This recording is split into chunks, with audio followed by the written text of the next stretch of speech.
Fala minha galera, sejam bem-vindos ao canal de vídeos da R-Max. Hoje com mais um videozão top. Hoje eu tenho um F30 BMW 320i 2014 2015 aqui, meu clientão aqui do lado, Ericão, no toque da nave aí, beleza?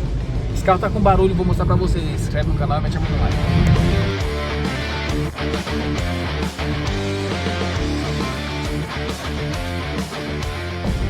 Vamos lá, se liga no barulho desse carro. O barulho é aqui, pessoal, ó. Tira aqui para mostrar os dados do cliente.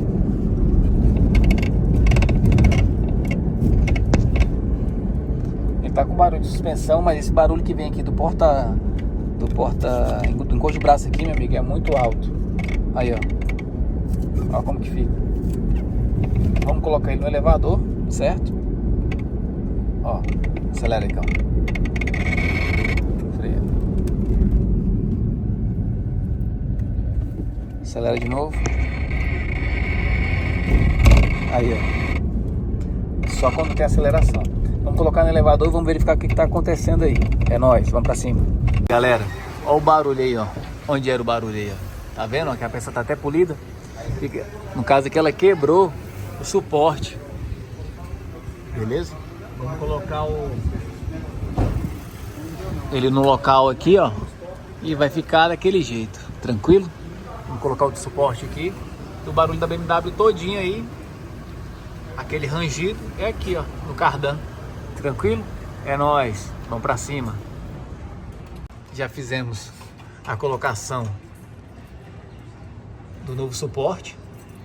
Ó como que ele ficou mais levantado, ó. Aqui do outro lado também. Beleza? Agora vamos só sair pra rua, testar e finalizar. É nóis. Nosso vídeo pra vocês aí. Matamos o barulho que parecia uma moeda. O problema tava nos cabos aqui do freio de mão. Você de Brasília e região com um barulho parecido com esse, procura R-Max. Vou mostrar pra vocês também o que a gente fez nesse carro aqui, beleza? É nóis. Esse carro também apresentava um barulho de amortecedores. Fizemos a substituição deles também. 2 amortecedores, coxins, tudo no padrão. Ficou 100%. Beleza?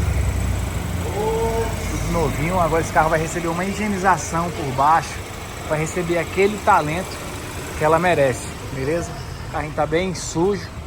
Você de Brasília e região que precisa fazer um serviço diferenciado no seu carro, entre em contato com a R-Max, que vai ser um prazer atender vocês, beleza?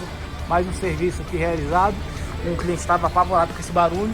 Uma coisa simples aí que a gente resolveu sem onerar o cliente, beleza? É nóis, estamos juntos e vamos pra cima. Mais uma, 3 letras aí, pronto, beleza? É isso aí, ó. A cara da bichona. Chama.